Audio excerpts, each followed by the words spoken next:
Hello everyone, welcome to the HBR exclusive interview. Today we have Behnam Tabrizi'yi, a global business consultant, best-selling author, and the award-winning scholar and teacher. Tabrizi is an internationally recognized expert and thought leader on organizational and personal transformation. His book, Inside Out Effect, has just been translated to Turkish, and it's a pleasure for me as a friend to have Behnam here. Behnam, welcome. Thank you so much, Serdar. I recall last June where we had this amazing dialogue during the Future of Work Right. Summit, and I couldn't wait to get back here in Istanbul to have this conversation with you. I know that you are a big Istanbul fan, Yes. so I hope you enjoy your time here today. Very much so. My family and I, we really love this city. Great. Good to hear that. So, Behnam, you called the book Inside Out Effect. So, why did you choose this title? What does this title stand for? Absolutely. A lot of my executives and CEOs were telling me that the hardest part of organizational transformation is personal transformation. And they were asking me, is it possible for you to recommend a book to us? And I couldn't find one book that I would recommend, so I decided to write one.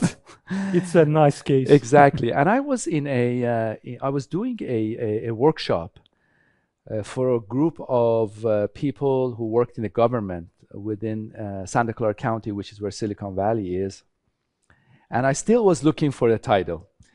And this lady, very dignified, with a beautiful silver hair, walked up to me. And, I told her, well, what do you do? She talked about the different things, but I said, what do you do? She said, I work at jail for mentally ill patients who are prisoners. I said, well, what did you used to do?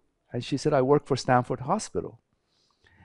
And then I asked her, her name is Chris Ferry. I asked Chris, why did you leave this prestigious job to work in the county jail? And she looked at me with a very innocent face and she said, we're all in jail. And then she gave me a book, a Buddhist book about the fact that we're all in jail because of our thoughts, because of our negative thoughts. So that night I stayed up all night thinking there's got to be a name for this book. So it was Inside Out.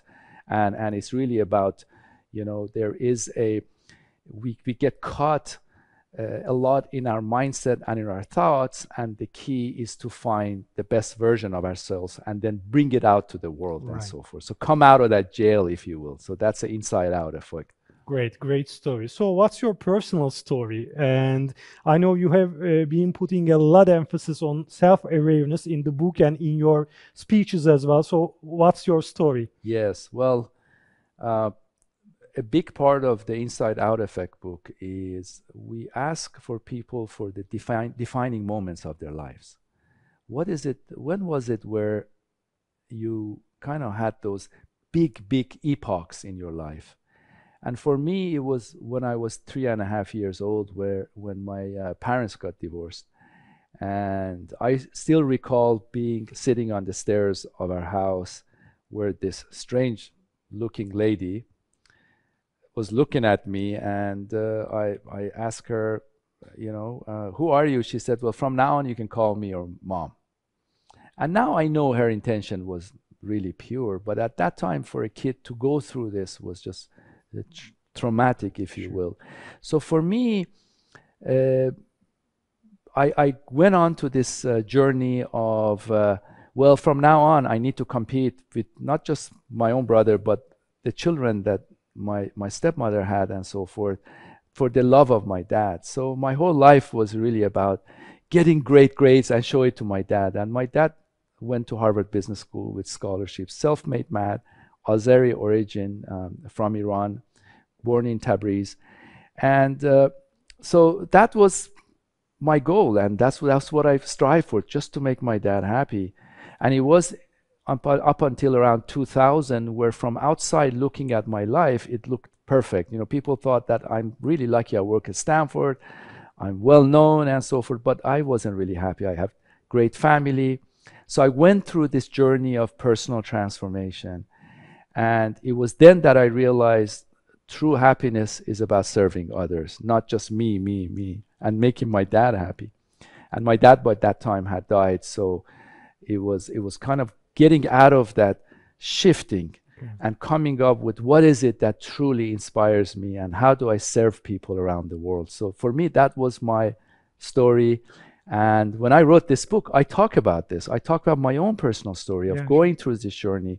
And in some ways, it helped me to find my blind spots and where are my weaknesses so I can also focus on them, but also find out where my superpowers are and how could I focus on that. And I wanted to put that knowledge in front of everyone, all the executives I work with. Yeah.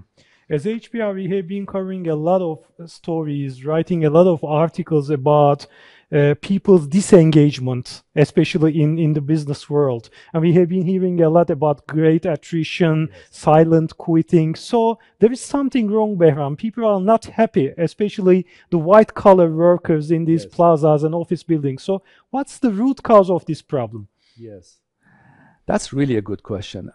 There is this great saying that half of the people in the world suffer from poverty. The other half suffer from poverty of meaning. And really the challenge right now in the world is that people show up to work, and as you said, the surveys of Gallup poll shows that anywhere between 70 to 80 or 90%, depending on where you are in the world, people are either sleepwalking at work or completely disengaged, which is really scary when you think about the leadership of the organization. And a lot of it is because people show up to work, do the minimum work. The leaders are not bringing their full potential out, if you will. They're not engaging them in various ideas, various activities. So there's a distance, if you will, between our leadership and our front line and so forth. And so this has really created a gap that I think with the inside out and my earlier work with rapid transformation and how do we transform organization is all about people engagement. So for me, the secret sauce, the antidote to disengagement is really finding out what is the most important thing about employee motivation, what is their true North Star, and bringing that out. And what the book does is a kind of a cookbook, step-by-step blueprint of how you can actually do this for yourself or for others in the organization. Right. And when we think about the COVID era, for the last 2 years, if I maybe have been talking a lot about self-awareness, about well-being, about purpose. So do you think COVID has somehow played a role for us to face with our own selves and go for this awareness, or is it making everything more complicated? Yes. You know, one thing about COVID, which was very interesting, is, you know, there are always like crisis in part of the planet, always been like that. But somehow, at least the initial effect of COVID was pretty much the same. And I'm sure your life and my life were disrupted. I was very disrupted. I was like not a fun person to be around. My family was, I was kind of like feel trapped, you know. And sometimes because there was some problem with the outside, within Silicon, there were some fires outside. I couldn't even go outside. And then we didn't know, like if you touch somebody, you think you're COVID. Sure. And then I worked with the local hospital. I realized people actually were dying. And there was no cure. They didn't know what this was. COVID has had the most profound impact on people's life, I would say, especially in this century. And these type of events happen, these black swan events happen once every 100 years. And it really got all of us, especially you know, people who work in the organization, especially younger people, to really think about what is it that's important to them. I mean, I went through my own personal thinking about what's important to me and so forth, and I'm sure everybody else. So in some ways, it accentuated the importance of personal transformation, having a North Star. And because of all these virtual type meetings and so forth, in some way, we have increased the distance between people. And through inside-out transformation, through bringing people's best version, and having those type of deep connections, human connection, what I call, it's the best way to get people excited about their work. And why is it what they do? Because people spend more time at work, if you will, than with their family.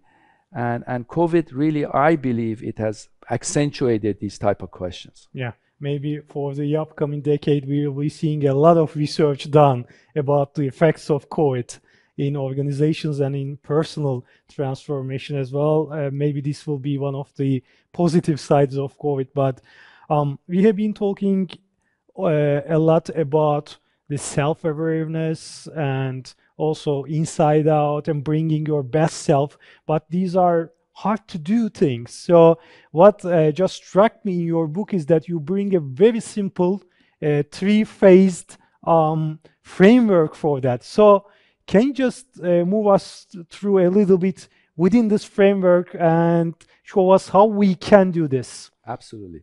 So the first part is know thyself. And Aristotle started that, so I wasn't the first one who say this. But and then, you know, there are steps that the book talks about is how do you know yourself? And by that I mean, how do you know your best version? Because I was just having a meeting with the CEO of a very successful company here in Turkey, and I was telling him that, you know, sometimes my wife tells me, this is not your best version. I know your best version. So sometimes our worst version shows up, and our worst version oftentimes shows up when we're under stress, when our ego shows up. But it's truly knowing yourself at your best. So what is your superpower?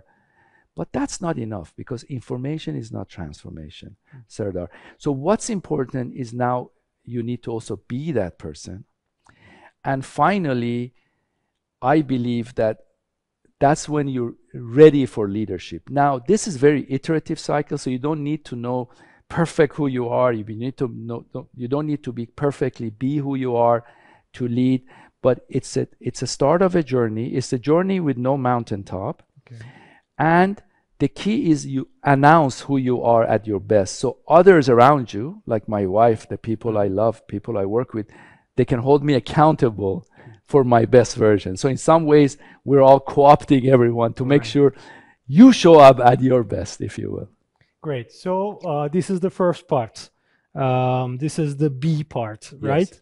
And how about this is the know part, sorry. How about the B part and the lead part? Yes.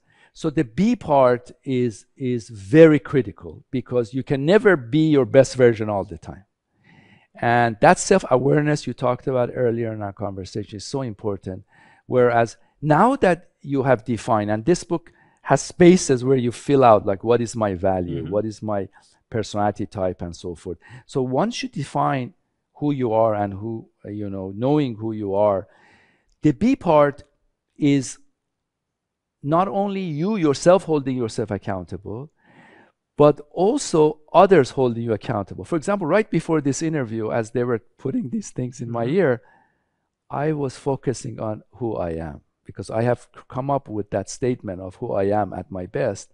And I was reminding myself, because by reminding myself, I could get my mindset so I know why I'm here. I'm not here to get a name for myself or anything. I'm here because I want to be able to impact people. I want to be able to get the message out. And maybe I could, in a small way, decrease the pain of people and so forth. So to me, questions of leadership, which is the last part, it's really not a technical question. It is more an existential question of who you are at your best, is being human. And, you know, what do you strive for? What is your vision? Sharing that with others and having that human connection. So that whole thing about existentialism and knowing who you are, it's really about, and being who you are, it's about at the core and at the central point of a great leader. Right. And about the leadership part of it, I would like to dig down a little bit to that, because we have been talking a lot about the change in the philosophy of leadership. We have been moving from command and control leadership to a lot of new theories or areas, if I may, like transformational leadership is one of them, orchestrational leadership, the servant leadership, a lot of different definitions for that. But how can we translate this self-transformation to the leadership one? Because it is not easy, Behnam, to transform both internally and then somehow show it in your leadership style. So how can we strike this delicate balance? Yes. And by the way, the earlier question you had about quitting and resignation, Sure. it's also happening at the CEO level. Sure. Because the leaders and executives are asked to do many things, like you said. You just Right. describe all these. I mean, there's no way you can be all of those things. And in some ways, there's so much demand on your time. And so part of the inside out is to make things simple. It's the first principle. What is at the basic level, what's the most important thing? And what I love about first principle is a physical law of what is it that's what's the essence, what's the brilliant basics? For me, is once you define who you are, you need to make sure everything you do as a leader is aligned with that. Not just you, but you also, your people you work with, people that report to you, people you report to, people at the front line need to know who you are and you need to be authentically show up and that. You need to share that with people. Mm-hmm. So to me, a big part of leadership, and I know there's a lot of talk right now about the purpose of the organization, the purpose of the firm. At the end of the day, as a leader, if you connect that your own North Star and every employee's North Star to the North Star or the organization, you become unstoppable.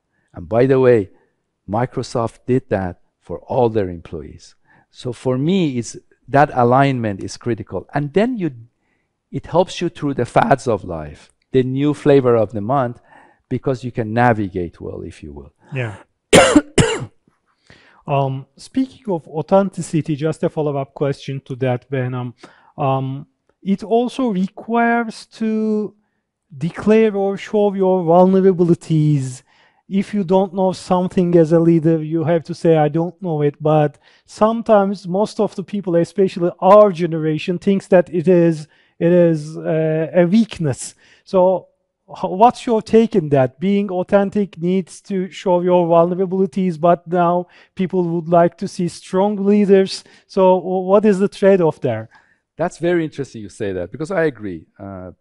The older generation, especially in Asia, and the farther you go east, is actually worse, where you have to show yourself as a strong leader that knows everything. Let me just share with you something which is really fascinating. It's a personal story. We were meeting with a well-known CEO here, and my daughter was in that meeting. So she was there for like an hour and a half, right? She listened to everything. And I asked her, her name is Sheila, I asked her, what was the highlight of this conversation? She said, the part where he asked you something, and you said, I don't know. Mm-hmm. That was shocking to me, because what you just said is not just problem with us, but the problem with the young generations about us. Sure. Or maybe the pressure they have to know it all. Mm-hmm. So I think a leader shows a lot of humility when they say I don't know, but together we'll figure it out. I think see, this is where the engagement comes. Why do I want to be engaged? Because Eric Fromm has this great book where it basically says that, sometimes people just relinquish their decision making and choice making to the leader, so they don't have to be accountable, And so the leader needs to push back and say, let's come up with a solution ourselves to create sovereignty with our employees and so forth. So not knowing actually could work better for you if you, as a result, you engage people and you have deep conversation. I think you also mentioned vulnerability. As soon as a leader, I open up, people around me can open up. Right now, post-COVID, mental health, well-being is one of the biggest issues. For example, in hospital, we're realizing some doctors are committing suicide, the pressure on nurses. The managers are now also be aware of the mental health and well-being of their employees. And unless that openness, unless there is that vulnerability, unless I come there, I said, I really had a tough day yesterday, or, some of the things that I'm suffering with, they will never show up. And the idea here is everybody is suffering from something, but once we share it, we bring that humanity. And what I found a lot from this book and my experiences with companies is that sometimes these people in organizations, Serdar, know each other for years, and they never know who they are or who the other person is, because it's so it's so superficial, the relationship and so forth. And that's why having those vulnerable conversations, it connects people deeply, because you realize, oh, my leader is just as imperfect as I am. And somehow you can go extra mile for your leader and you enjoy being around them. Yeah. Last but not least, I know that you have a very ambitious goal of touching lives of millions of people. 100 million? Yeah, 100 million, 100 million. So how far have you gone? That's really a good question. As I told you about my personal story, which kind of I'm trying to look back, is, you are, the head of Harvard Business Review for the entire Turkish region. You know this, but unless you have measurable goals, they don't happen, right? So I wanted to come up with a big, hairy, audacious goal that I get excited every day until the last day of my life. And I want to emphasize, once you know who you are, retirement is overrated. When we were driving here, my friend Farouk was telling me, this guy made 300 million and now he's retired. I said, I feel sorry for him. Because at the end of the day, happiness is about progress and making yourself better. So I made this goal of 100 million people, transforming 100 million people. Actually, it's been going really well up to COVID, because I traveled to China a lot. They have a lot of people. So, and I love the Chinese culture because I'm also from Middle East. I'm now in Turkey, and I like to be able to have, and thank you for the time you're giving me, because I also kind of ethnically, I feel connected to people in Turkey. I love Istanbul. And let me just also share with you something about Turkey. I was going to say this is, you can tell a lot about people by the way they treat their animals. And I have never seen anywhere on earth as much love and respect for the animal. I love that about Turkey. And I never thought I'd live to see that with any culture in my life. So where am I in this goal? I would think that I was just doing that spreadsheet, and it's not exact science, but I would say about 6-7 million, but I still have a long way to go. And now what I'm doing is train the leaders and train the trainers. So I've also, like, for example, the joint venture I did with Project Management Institute, they have nearly 2 million people that die-heartedly follow this. I basically gave them all my tools, all my learning into something called Bright Line Transformation Compass. And now their people and outside who get trained on this, which is pretty much on the web, they can actually learn about this. So I'm putting everything freeware out there. My books are very applied. The Rapid Transformation book, the new book I'm also working on, they're very applied, kind of cookbook things, nothing to kind of take away. I just want people to use, apply these to their lives and maybe reduce the suffering a little bit. But I will not give up until I reach, and hopefully I reach further. But social media, train the trainer, continue working with countries that I love, like Turkey, China. I spend a lot of time in Thailand and so forth, is really what right now draws me to do what I'm doing. Behnam, a very small but a very effective question, if I may. Who are you? Well, that's really a great question. I talk about this in this book, and let me share with you that everyone who reads this book will come up with who they are.